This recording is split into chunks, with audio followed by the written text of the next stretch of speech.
ഇന്ന് രാവിലെയാണ് തൃശൂർ നടത്തറയിൽ കരിങ്കല്ല് കയറ്റി വന്ന അമിതഭാരം കയറ്റിയ 3 ലോറികൾ റോഡരികിൽ നിർത്തിയ നിലയിൽ കണ്ടെത്തിയത്. നാട്ടുകാരാണ് ഇവ കണ്ടത്. ഉടൻ തന്നെ പിറകെ മോട്ടോർ വാഹന വകുപ്പ് ഉദ്യോഗസ്ഥർ പരിശോധനയ്ക്ക് എത്തുന്ന കാഴ്ചയും കണ്ടിരുന്നു.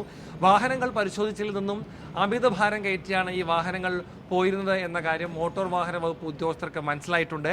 ഉദ്യോഗസ്ഥർ പരിശോധനയ്ക്ക് വരുന്നത് അറിഞ്ഞാണ് ലോറി ഡ്രൈവർമാർ ലോറി റോഡരികിൽ ഉപേക്ഷിച്ചുകൊണ്ട് മുങ്ങിയത്. ഇതിൽ ഏറ്റവും പ്രധാനപ്പെട്ട കാര്യം, ഇത്തരം പരിശോധനകൾക്കായി മോട്ടോർ വകുപ്പ് ഉദ്യോഗസ്ഥരോ എക്സൈസ് വകുപ്പ് ഉദ്യോഗസ്ഥരോ പുറത്തിറങ്ങുമ്പോൾ തന്നെ വിവരം ചോർന്നു കിട്ടുന്നു ഡ്രൈവർമാർക്ക് എന്നുള്ള ഗുരുതര പ്രശ്നമാണ് ഉദ്യോഗസ്ഥർ ഉന്നയിക്കുന്നത്.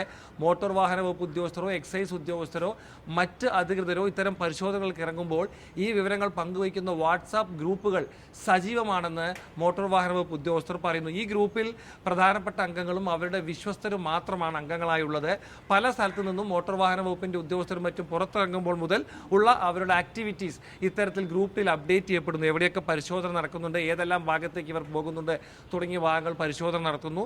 മോട്ടോർ വാഹന വകുപ്പ് ഉദ്യോഗസ്ഥർ മടങ്ങുന്നത് വരെയുള്ള എക്സൈസ് ഉദ്യോഗസ്ഥർ മടങ്ങുന്നത് വരെയുള്ള ഇത്തരം വിവരങ്ങളും ഈ ഗ്രൂപ്പിൽ അംഗങ്ങൾ പങ്കുവയ്ക്കുന്നുണ്ടെന്നും അത്തരത്തിൽ ചട്ടം ലംഘിച്ചുള്ള പ്രവർത്തനങ്ങൾ നടക്കുന്നു, അതിന് ഇവരൊക്കെ തന്നെ കുടപിടിക്കുന്നു എന്നുള്ള ഗുരുതരമായ ഒരു ആരോപണവും മോട്ടോർ വാഹന വകുപ്പ് ഉദ്യോഗസ്ഥർ ഉന്നയിക്കുന്നുണ്ട്. എന്തായാലും ഈ പിടിച്ചെടുത്ത ലോറികളുടെ വാഹന ഉടമകളെ വിളിച്ചു വരുത്തുമെന്ന് ഉദ്യോഗസ്ഥർ അറിയിച്ചിട്ടുണ്ട്. അമിതഭാരം കയറ്റിയാണ് പോയിരിക്കുന്നത് എന്നുള്ള കാര്യം വ്യക്തമാണ്. GST ചട്ടങ്ങൾ പാലിച്ചുകൊണ്ടാണോ ഇവയിൽ ചരക്കുകൾ കടത്തിയിട്ടുള്ളത് എന്നുള്ള കാര്യങ്ങൾ GST വകുപ്പും പരിശോധിക്കും.